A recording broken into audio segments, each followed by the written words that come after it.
name. What do you want to do tonight? The same thing we do every night, Pinky. Try to take over the world.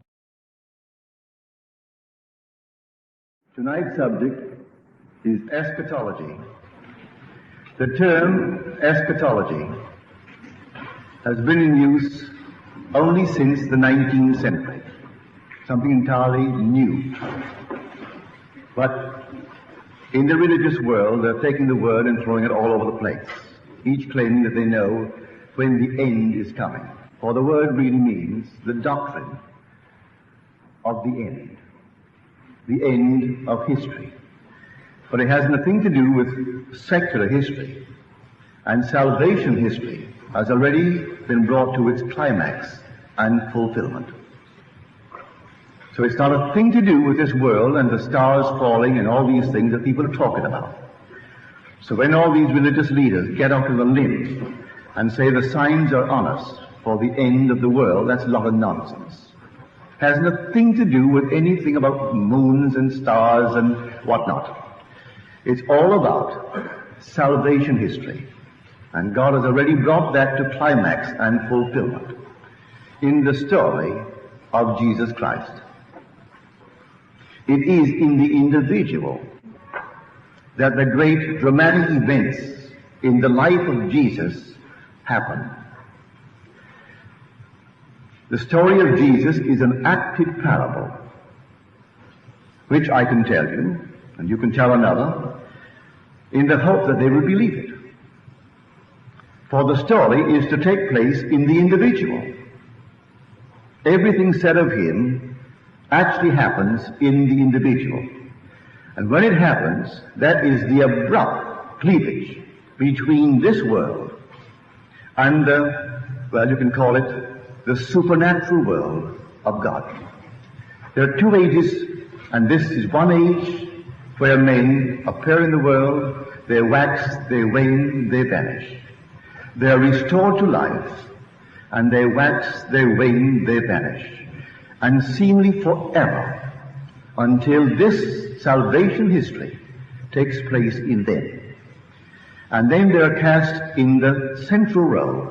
They are the star of the drama, and they will experience the story of Jesus Christ in a first-person singular, present tense experience. And then they will know who Jesus Christ really is. So he is not coming from without. He is within, dreaming the dream of life. And he will awaken within man as that man. This is the Christ of whom I speak. And I am speaking from experience. I am not theorizing. I am not speculating. It has happened in me. And no one could have been more surprised than the speaker when it erupted in me and completed itself in the same number of days as it said in Scripture that it would take. 1,260 days for the four major events to take place. Other events take place too, but they are not of the major, yet they're all related to Scripture. Everything is parallel in Scripture. For he said within himself, I have come to fulfill Scripture. What Scripture? That which was foretold concerning God's plan of salvation. Now, if you want to read the story of eschatology in the Bible, you will read it in the 13th chapter of the book of Mark and the 24th chapter of the book of Matthew. In these chapters, it is said, they looked at the buildings, these lovely buildings, and one called his attention to the fact that these buildings were beautiful. And he said, you see these buildings? There shall not be left one stone standing upon another, but what it shall be cast down. And then they asked him, when will this be? When will it take place? And he warned them that there will be false prophets, false teachers, who will come into the world and say, I am Christ. Do not believe them. Oh, they'll perform wonders in the hope that they will mislead and lead astray, if possible, even the elect. But take heed, I have told you all things beforehand. What he tells you is his life story. It's an acted play. As though I took you tonight to a play. At the end of the play, I interpret the play for you. And I tell you that you saw it as something from without. And then I try to persuade you that what you have just seen is a play that will unfold in you. And you will be cast in the star role. Whether you will believe it or not, that's entirely up to you. But I'll show you the play. And having seen the play, then I will try to tell you what it means. And this is God's plan of redemption, God's plan of salvation. And everyone will be redeemed, because it is only God redeeming himself. It is God who came into the world of death. And it is God who departs from this world after his purpose has been fulfilled. And the purpose of the descent into the world of death is to expand himself. His wisdom must expand. He is not omniscient. There will be no way to live if you are everything now. His power will be expanded because he is not omnipotent. Therefore, everything is an expansion. And to reach that expansion, he first must contract and limit himself to the state called death. And this is the mystery of life through death. The seed falls into the earth and dies in order to be made alive. If it doesn't, then it remains alone. But if it dies, it brings forth much. And the bringing forth is the expansion of God. And we are the gods who form the God. So every child born of woman is a son of God, the power of God, the wisdom of God. But completely forgetful of that fact because it had to put on these garments of death. And then it will know when it's about to depart from this world by reason of these signs. And when the signs begin to unfold in them, and they are not spectators of the signs, they are the central figure. They are the star in the entire play. And everything surrounds them.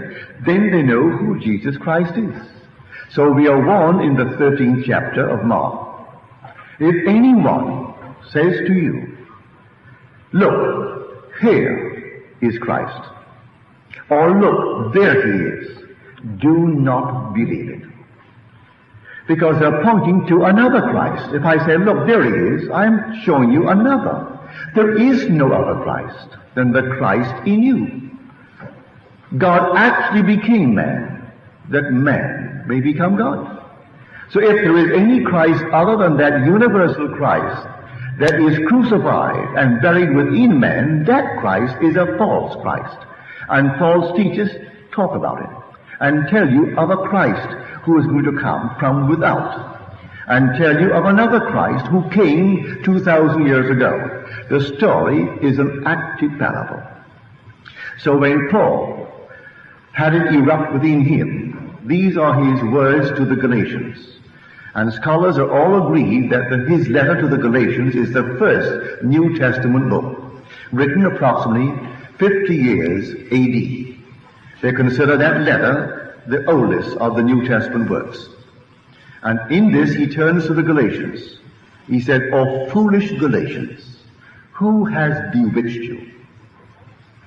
Before whose eyes Jesus Christ was publicly portrayed as crucified. Let me ask you only this. Did you receive the Spirit by works of the law or by hearing with faith? Are you so foolish, having received the Spirit, are you now ending with the flesh? Well, the whole vast Christian world and those who hear of the Christian mystery have ended with the flesh. For they think in terms of a fleshly being called Jesus Christ. And this is not a fleshly being at all. While I walk this earth as a being of blood and flesh, in me, in an entirely different realm, the plan of salvation erupts, which abruptly cleaves this space, this time section, from an eternal world of salvation. When these signs appear in you, you will know this is the end of your history in this world. No more dying, no more being restored to life, having gone through the gate of death, only to age, only to wax and to wane, and then to be restored again and continue the journey indefinitely. When these things begin to happen in you, you are at the end of history. You are redeemed. But everyone will be redeemed. I don't care what he has done in this world. You will think of a monster like a Hitler, who actually murdered millions of innocent people and erupted the whole world. Or a monster like a Stalin. He still is God playing that part. And in this blackness of this world, all right, so we all forget who we are. We look upon ourselves projected and see others, and we find them as enemies to our little wants, our little desires, and then we go berserk, as these characters did. But they are redeemable. Not one can remain unredeemed, for it would be God losing himself. God is the creative power of the universe, and that God is your own wonderful human imagination. That is God. There is no other God. But man doesn't know it while he's in this state, and he moves through events after events in the secular world. He hears the story, and the men who are now self-appointed to tell it do not know it, and they teach a Christ of the flesh.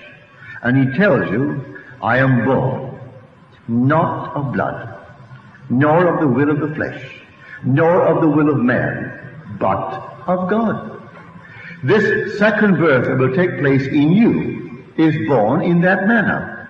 It is born from above.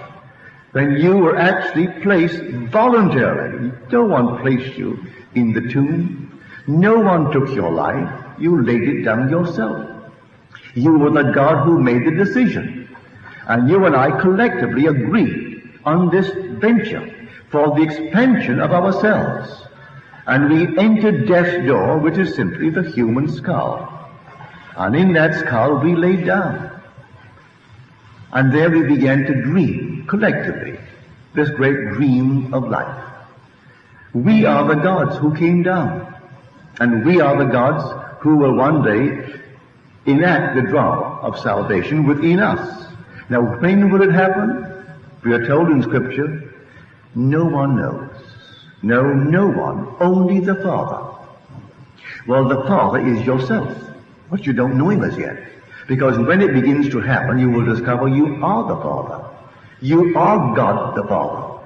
As the whole thing begins to erupt within you. But only the depth of your own being knows to what extent he has gone in the dream. And when he reaches the end of the dream in the world of Caesar, then he awakes, and you are he. So no one knows, that no one tell you from the signs in the secular world that this is it. It has nothing to do with going to the moon tonight, has nothing to do with any new discovery in the world of Caesar. It's something entirely different. We are departing from this world of death by reason of these events that erupt within us. And when they begin to erupt, it is on us. And it only takes 3.5 years. From the first eruption, which is resurrection, you find yourself waking. Now you're told in Scripture, we shall all be changed in a moment. Not a few of us, all, in a moment, in a twinkling of an eye, at the last trumpet. For the trumpet shall sound, and we shall awake from the dead. Well, that's told in beautiful imagery. No one is sounding a trumpet. The word trumpet means, by definition, reverberation. And may I tell you, if you think that you've had a vibration in your body, you might have held at one moment an electrical current. You might have, and survived it. And you might have had the experience of an intense vibration that you survived. But wait until this happens. When this happens, you have never in eternity felt such a reverberation. Your whole being reverberates, and you think, well, you can't possibly entertain any other thought than that this is it. This must be a massive hemorrhage. This is what they mean when one actually dies of a massive hemorrhage. But you don't die. Instead of dying, For the first time you begin to live, for you begin to awake. And when you awake in your skull, to discover that your skull is a tomb. It's a sepulchre in which you were buried. And you enter that sepulchre voluntarily. No man takes away my life. I lay it down myself. I have the power to lay it down and the power to lift it up again. This is your story. You volunteered for the experiment. And you actually deliberately entered death's door, which is your own skull. And you don't know that you're there. You think you're on the outside. You wash your body, and you look into the mirror, and the outer man is reflected, and you do everything for an outer man. You go out and you make $1. Try to save a penny of it, that you may have something tomorrow. And you struggle in this world of an outer world, and yet you are dreaming it. You are in your own skull. You are the immortal God in your own skull, dreaming this dream of life. And when you decide that you have finished the dream, you played all the parts. Oh, you played everything in the world. You played the decent person and the one who is not considered the decent person. You played the harlot, and you played the lovely Mother Superior. You played the wonderful Pope or the Bishop, the holy man, and you played the unholy man. You played the thief and the judge who sat in judgment of the thief. You played every part in the world, and no one is going to escape playing all the parts. And when you have played all the parts, and there is no other part to play, no one knows what is that end part you're playing. You may be a good businessman when it erupts. You may be a doctor. You may be a thief. No one can tell you what is the last part you're going to play, because no one knows the order in which you played them. But you will play all the parts, and there are only so many parts. There are 12 major characters, and then many, I would say, modifications of these 12. Scripture reduces them to 144,000, but it starts with 12, only 12 sons. And then we multiply it by 12, then multiply it by 12, and he brings it to a limit of 144,000 modifications of the 12 major characters. But you'll play them. And if you haven't played them, you're going to play them, because you will not awaken from the dream of life until you have played them. But no one's going to keep you in this world beyond that last character. And then when you reach it, suddenly you know who Jesus is, and he never was another. So if anyone ever tries to tell you, look, there is Jesus Christ, don't believe him. Or here he is. They could perform wonders, do all kinds of things, but don't believe anyone who points outside of you and says that is Jesus Christ. For Christ in you is the hope of glory. There is no other Christ, and he is your own wonderful human imagination. So don't look to any sign in the world. This is a marvelous thing that we in our land today, looking forward to our boys landing on the moon. I think it's terrific. As far as I'm concerned, I'm thrilled beyond measure. And I hope I'll be right next to that TV on Sunday to watch that boy descend, or the two of them descend. And I can't tell you my thrill. I don't know them, but I'm an American by adoption, and that's my thrill, to watch it. Not only because I'm an American by adoption, and my wife and my children are Americans, but I am a member of a human race. That's man. But that's not eschatology. Has nothing to do with the coming to the end of this drama. You and I are redeemed from this world of death by a series of events. And these events are recorded as events in the life of Jesus Christ. But it is in the individual that these majestic, dramatic events in the life of Jesus happen. They happen in us, but individually. You are too wonderful to have it happen collectively. You are a unique being, and no one can take your place in the eternal temple. And that temple is not something built like this. It is a body. It is a man, a real man, a living man, made up of humanity. Believe it or not, it is a man, and that man is infinite love. I stood in his presence, and it's a man. And you can't think of anything but love in the presence of this man. And that man is the risen Lord. And we are called out of this world, one by one, to be incorporated into that body. But then we are living stones, not dead stones. We are returned from the world of death. And in us we are life-giving spirits. Without loss of identity, we are part forever of that one living body. There is one Spirit, there is one Lord, there is one God and Father of all. It's a mystery, and the world teaches it as secular history, and it's not secular history. So when you hear these men who are highly publicized, speaking that this looks like the end, and he hopes he'll be here when Jesus comes, they don't know who Jesus is. And so when some lady wrote the other night and told me that I was most cruel to mention this person's name, who was highly publicized, I mentioned his name, I thought of the words of Lincoln. And Lincoln said, to sin by silence when we should protest makes cowards of us all.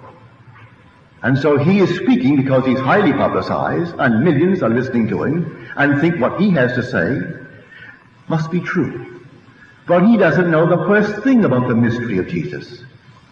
So he spends $15-20 million a year in publicizing himself and his work. So what? Hitler was well known too, and so was Stalin. And there were millions who believed in them, but they were as false as the $3 bill. And why must I restrain the impulse to tell you he doesn't know Jesus Christ and his mystery?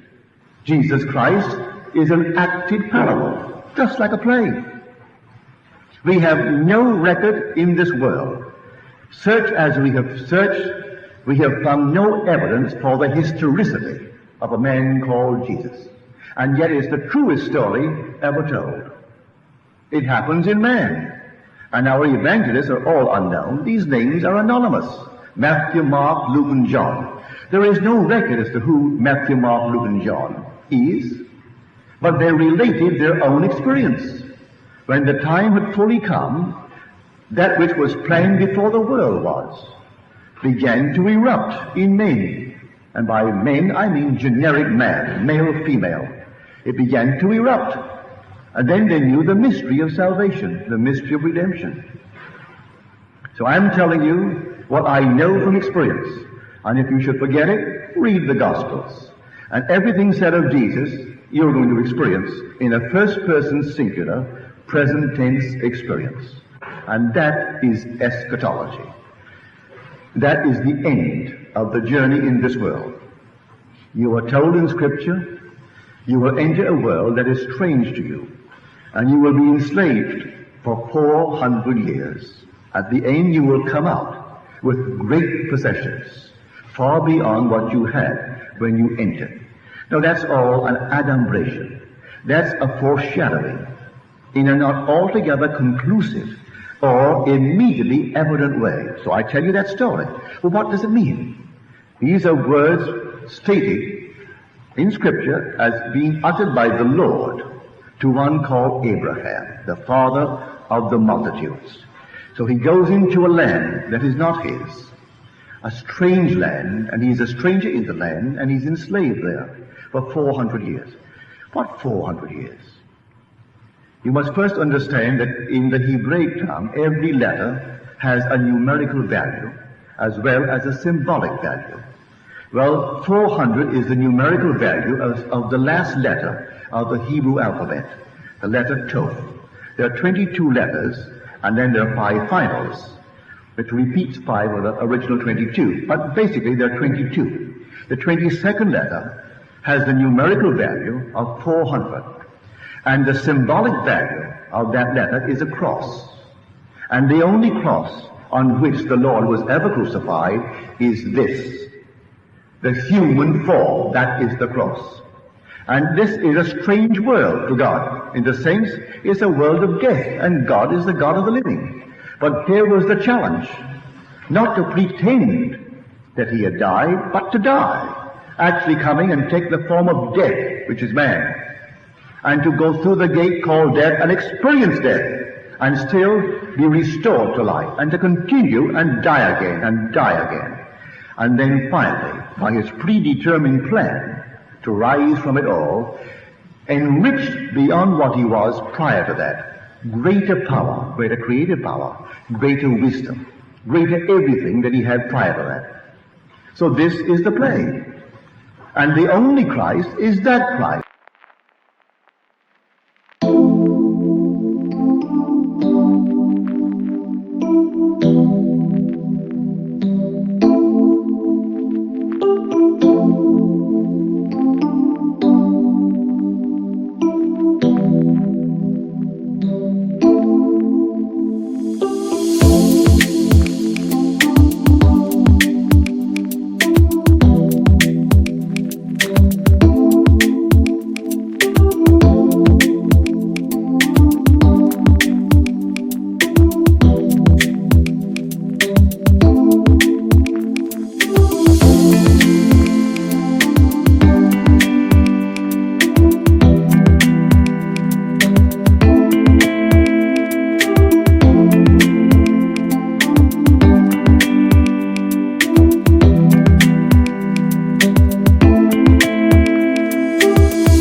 Not a single little being that was born of a woman who didn't know a man, then he will be pretending.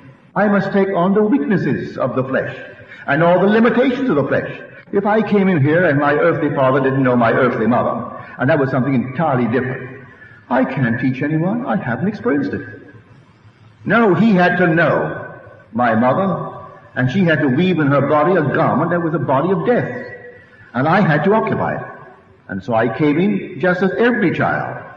And at the end of the journey, I had to awaken within my own skull and then experience the entire story of Jesus in the first person, singular, present tense experience.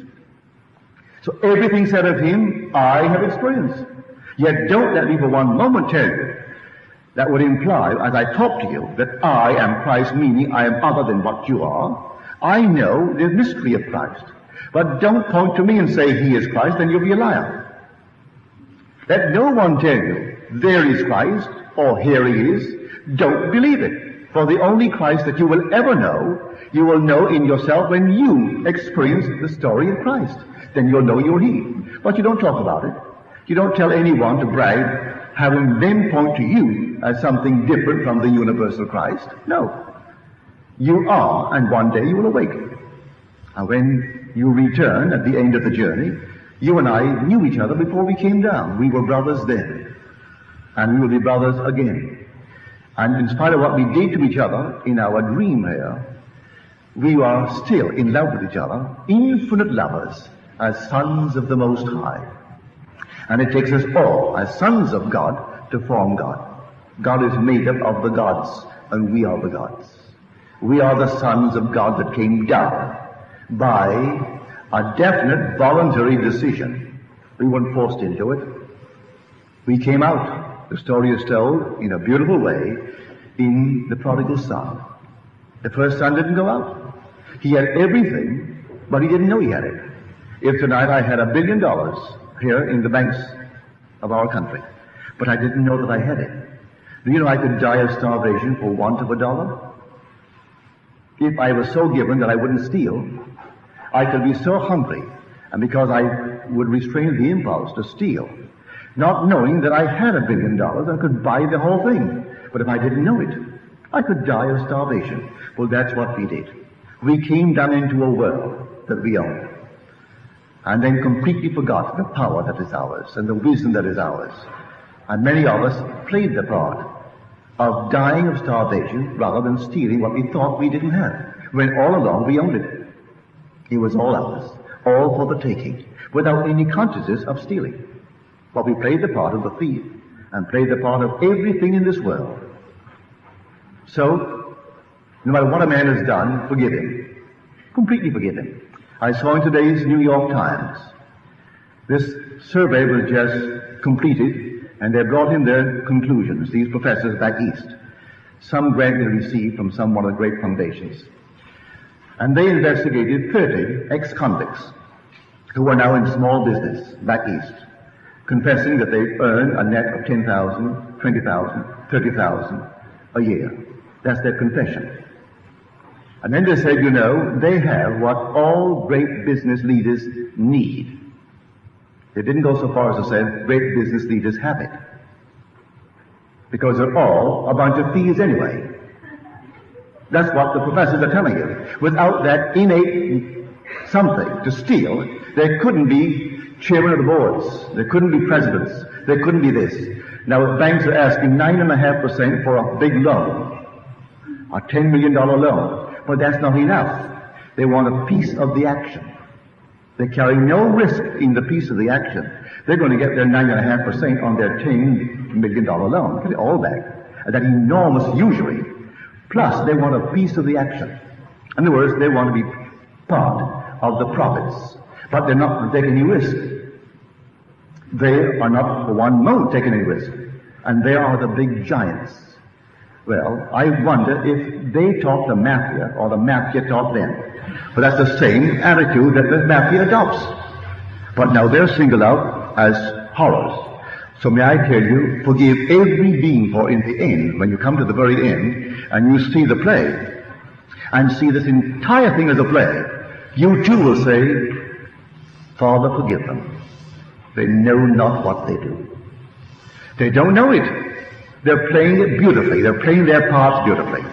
And so if I must play that kind of a part, and I have played them all, or I could not now have experienced the drama of the end. If I didn't play the part of the usurer, where I demanded not only 9%, the chances are I got 100%, plus pieces of the action. And so I can forgive him. And so the present conclusion is there had to be. And these 30 men, thoroughly investigated, they have what it takes for successful businessmen, and they are in business in a small way. And today, a small business is the most difficult thing in the world with these conglomerates. How do you survive? But they have the know-how, because they're ex-convicts. And they have that power to be independent, like all big businessmen. They want to be independent. They want to stand up on their own feet and venture and take chances. The average person won't take a chance, and he won't venture. So he isn't qualified to lead big business. To lead big business or a big country, you've got to venture. You have to have that courage to take a chance and go broke and then come back. But you have to have that built into you, or you're not qualified to lead big business. Get off the wheel and work for someone else. But these ex-convicts, And the only difference between the convicts that are investigated, whose story is now brought in today's New York Times, and the big leaders of industry, is one was caught and the other wasn't. Only difference. One was caught and the others were not caught. Now that seems cruel. Well then, judge me if it's cruel. But I say God is playing all the parts. And it took all the parts for God to awake from the dream of death. And he dreams it, and all of a sudden he comes to the end. So eschatology is the doctrine of the last things. And the last things are the dramatic events in the life of Jesus. And all these events take place in the individual, as the individual's personal experience. Then he knows who Jesus is. And the word Jesus is the same as the word Jehovah. You spell it Yod-Heh-Vav, Shin-Ayin. But the root is Yod-Heh-Vav.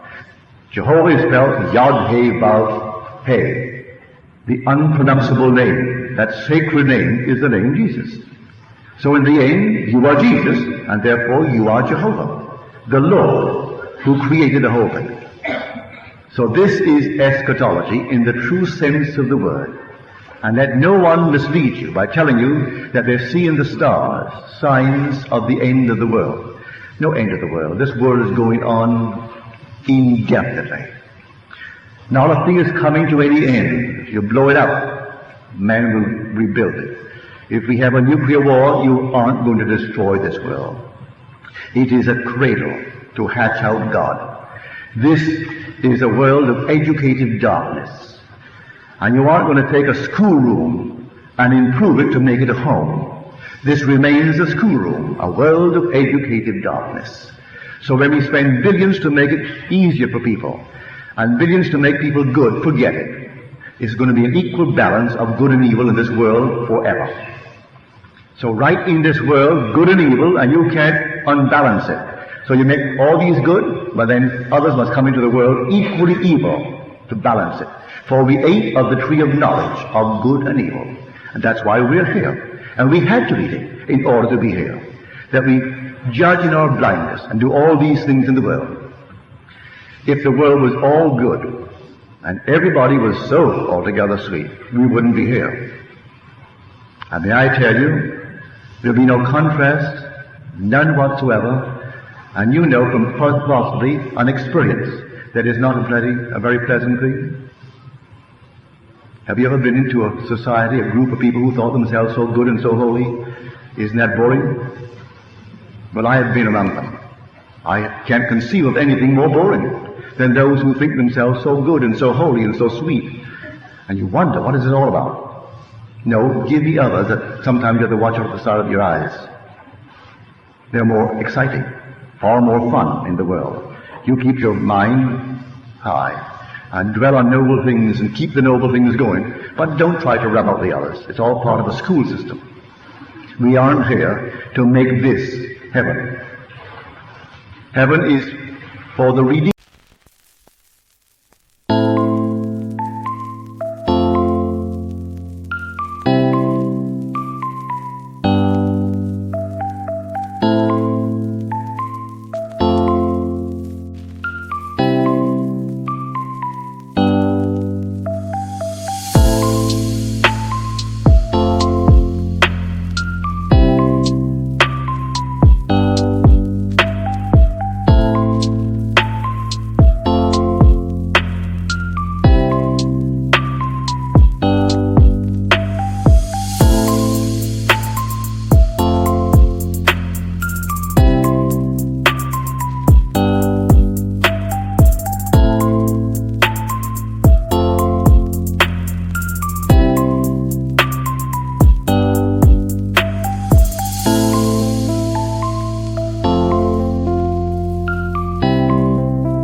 redeemed, and everyone will be redeemed, and everyone is going to come out.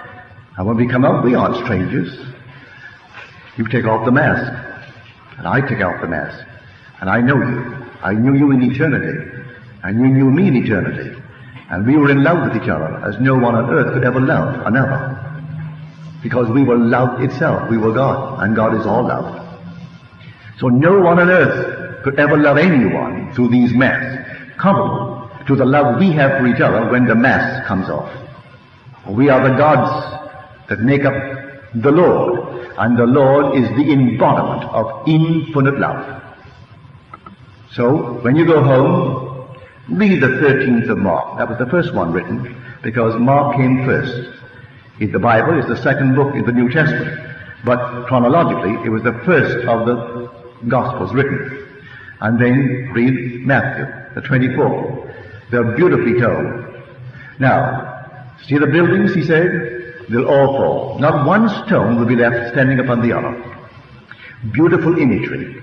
But what are the buildings? These buildings? No. But on the 21st day of December, in the year 1960, after my resurrection, after my awakening within my skull, and my discovery of the fatherhood of God, this vision was mine.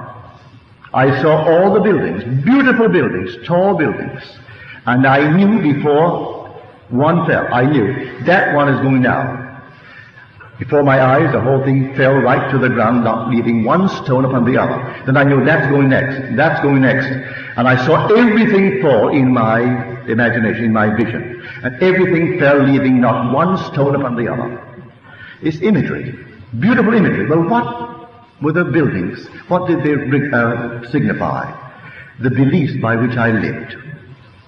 When all the beliefs by which a man lives tumbles to the ground, I believed in a physical Jesus. That's what my mother taught me. I loved her dearly. She's gone from this world, but the love has not decreased because of her physical absence.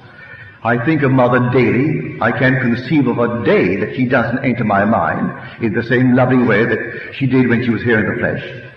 I don't need a picture of my mother to remind me of Mother. Every day I think of my father and my mother who are gone from this world. They are real to me. They're alive to me. And Mother taught me that story. But I didn't realize that the story was only an active parable, and my mother didn't. She wouldn't have deceived me, but she hadn't the experience. So when it happened in me, that the story is not a secular story. It's a supernatural story, marking the end of man's journey in the world of death. And when it happens in him, he knows who Jesus is. Therefore all the beliefs by which he lived tumble, symbolize as structures, powerful structures. And these are the buildings, the beliefs by which I lived. And when I could no longer accept these external concepts of Scripture, then the external world collapsed, leaving not one stone upon the other. Everything came tumbling down, and that all took place within me. So the chapter begins, see these buildings, these beautiful buildings, and then the voice answered, not one stone will be left standing upon the other. And then he tells us, this is the end of the age. Now when will it happen, Lord? And then he tells them of the false prophets and the false teachers that will come, claiming, I am Christ. Do not believe them. And they will come with all strange guises, and will perform certain miraculous events in the world. And you will think, surely this one is an unnatural being. Maybe he is. Anyone who turns you on the outside and points to someone on the outside as Christ, forget it. He doesn't know Christ, no matter who he is. So when they make a picture of him, there is not one account in Scripture concerning the physical appearance of a being called Jesus. Well, certainly if you're going to write the biography of someone, you will paint some kind of a word picture of the appearance of the person. I do not know of one biography or autobiography where the physical appearance of the individual is not described. There is no description of Jesus in Scripture. Why? Listen to these words. It does not yet appear what we shall be, but we know when he appears, we shall be like him. Well, does he look like you, the word picture that people paint, or the paintings you see on the wall, or the little icons?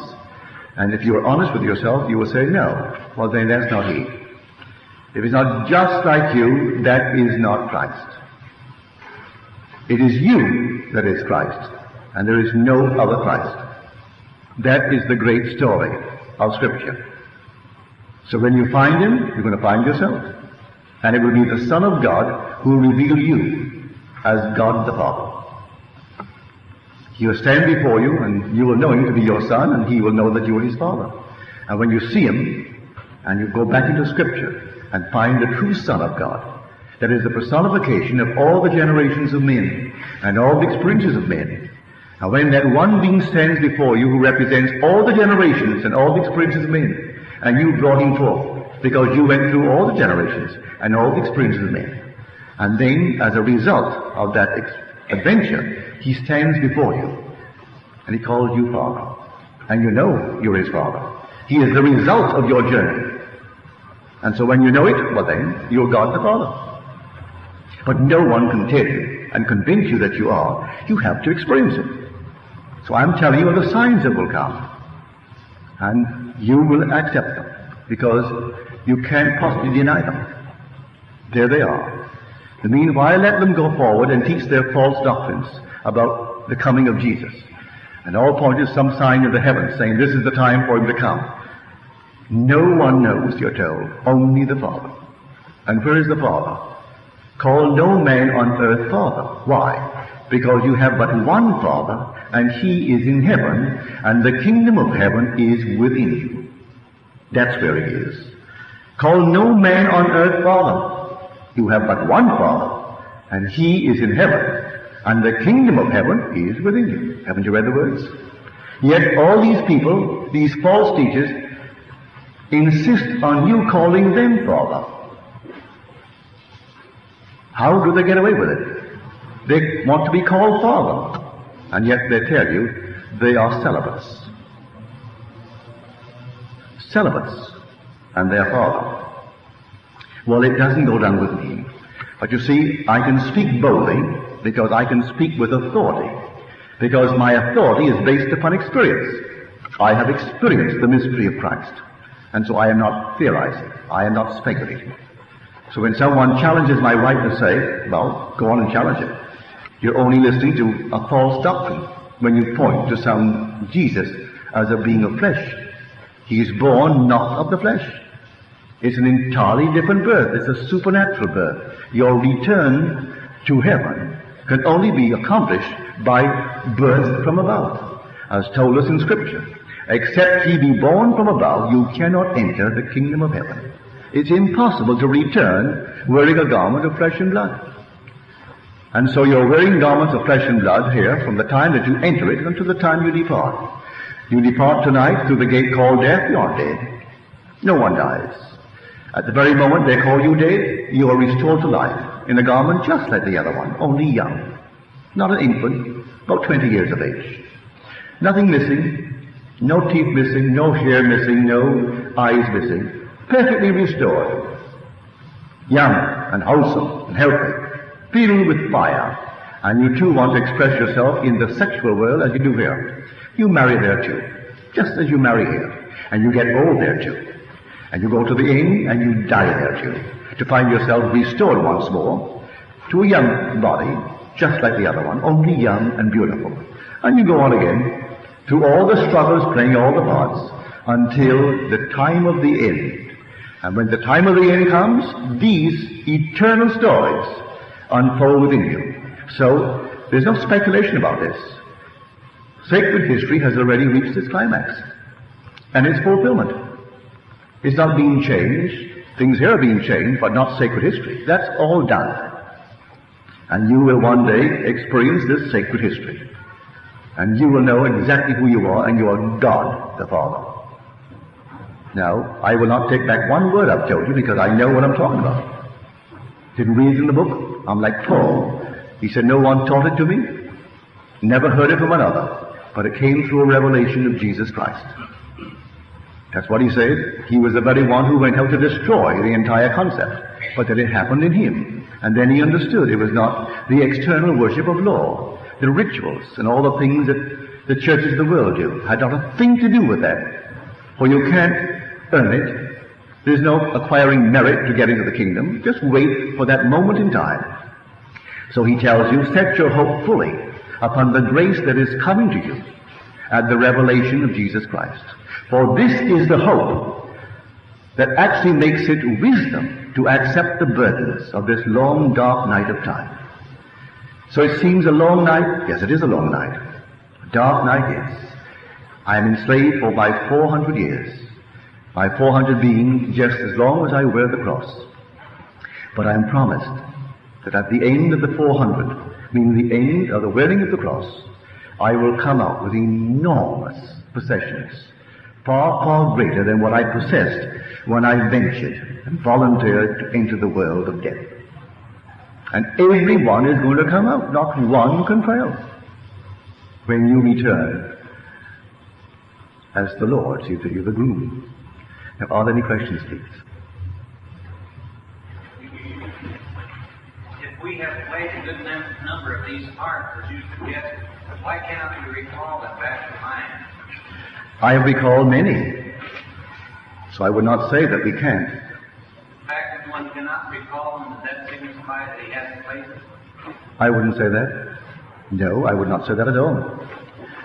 I live a very modest life today. Quiet, modest, small income from my efforts in what I'm doing. For I'm self-employed, and I take off voluntarily between 3 and 4 months a year, because I find that I need that sort of rest. And I need it for the very ones who come regularly to my meetings. And yet in my interval of taking off between 3 and 4 months a year, I have no income. Someone gets a month's vacation or 2 months vacation, the corporation pays him. So he's paid. I'm not paid. I'm completely on my own. I take off any time, and I am simply self-supporting in my work. All right, I live a modest, a very quiet and modest life, and yet I have a vision of an experience. I had the most fabulous home.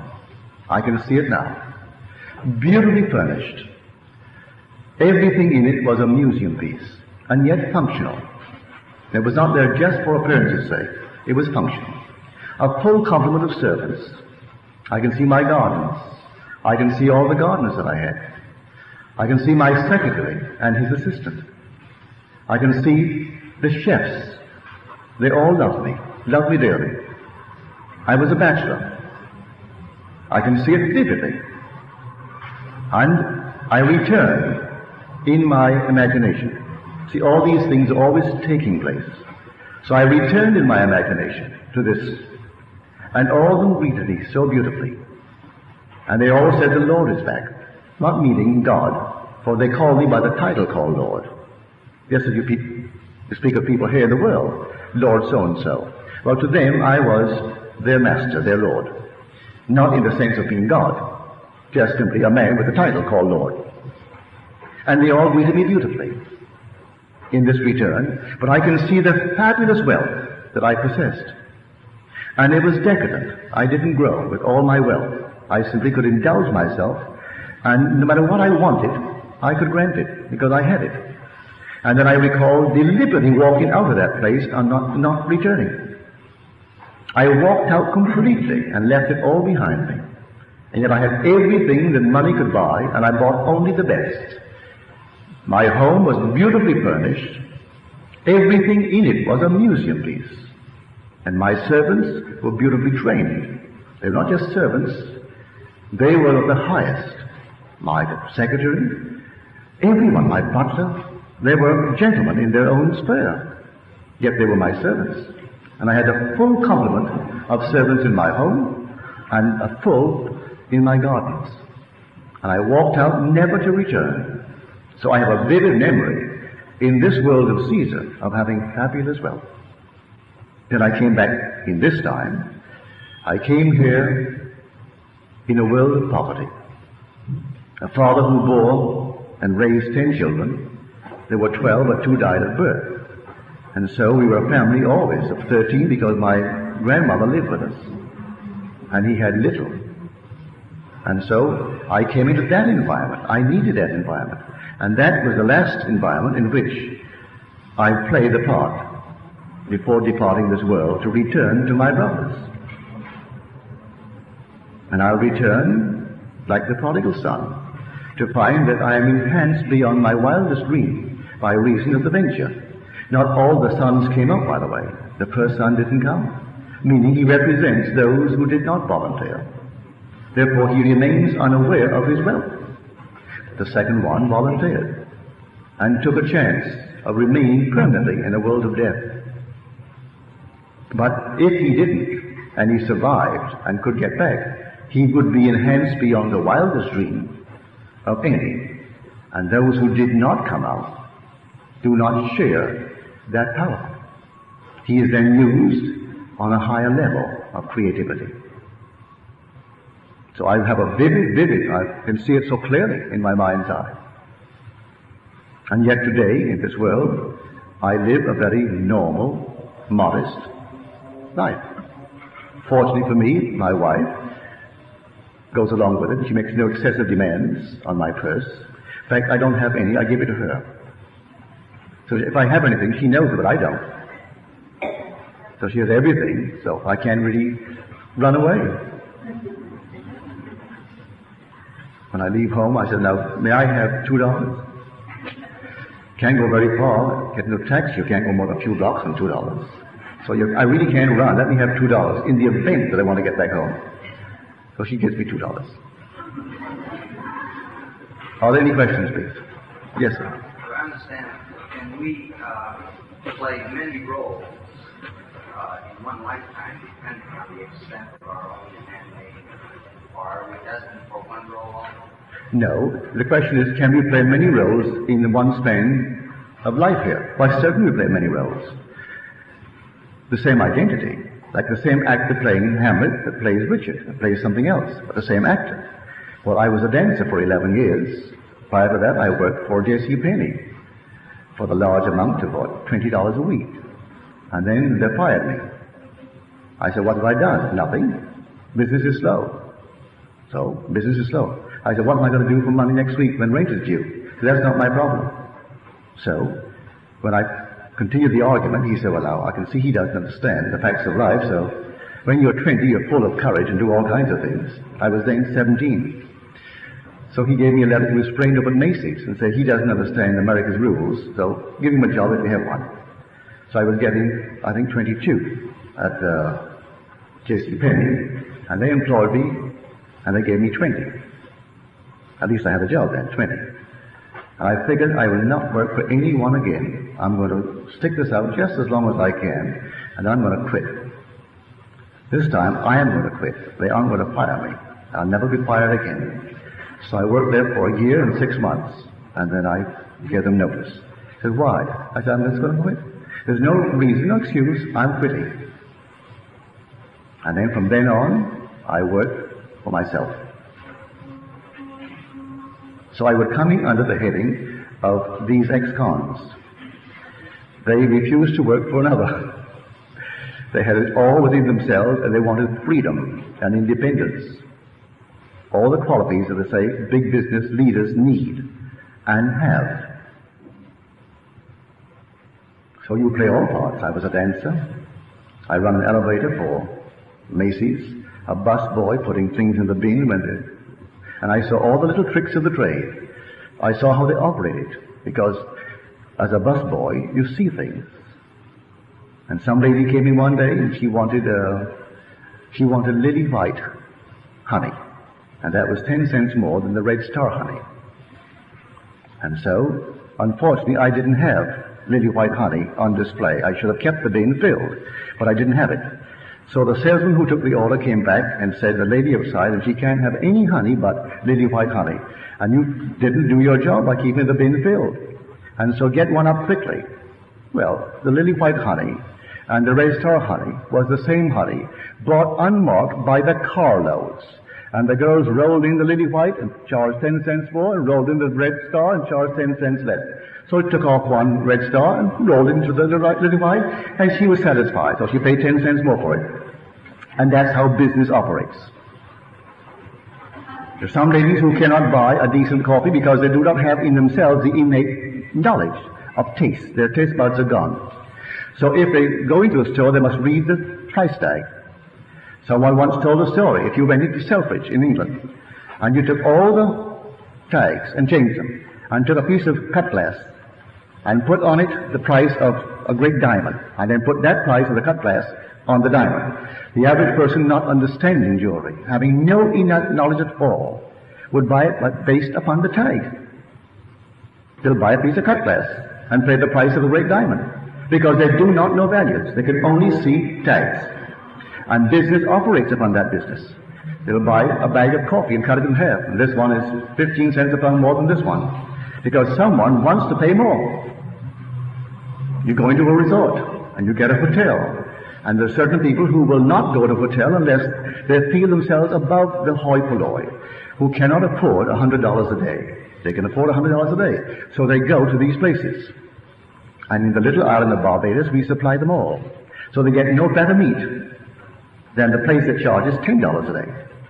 So when you go to their dinner, it's a nice dinner, no question about it, but you're paying $100, and we are the suppliers of all the hotels.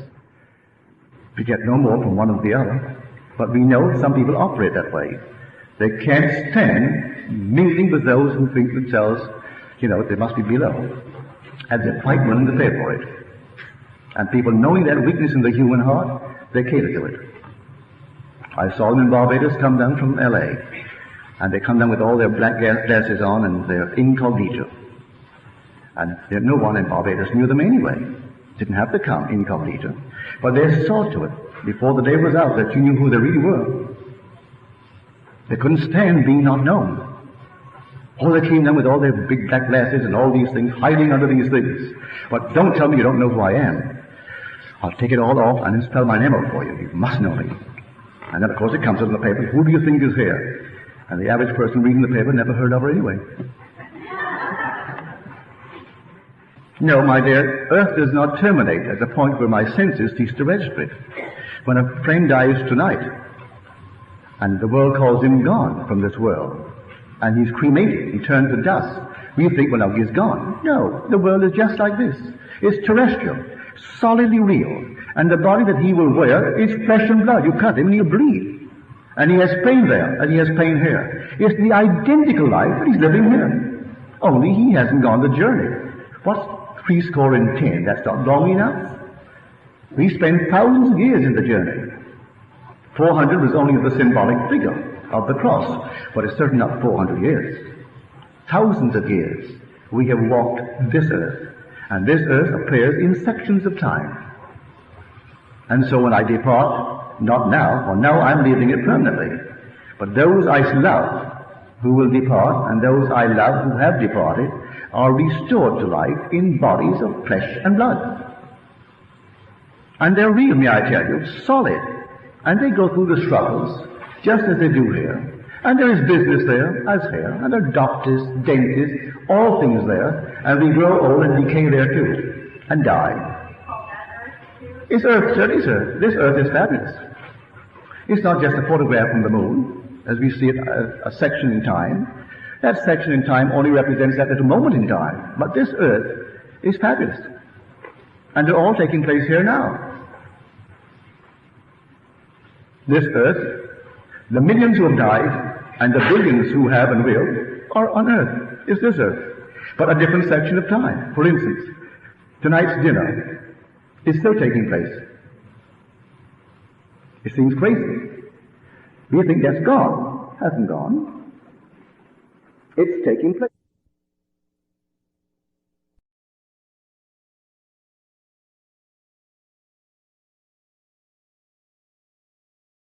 I really hope you enjoyed this video, and thank you so very much to all my Patreon members. For $5 a month, my members receive exclusive affirmations, instructional videos, and so much more. Link to sign up in the description.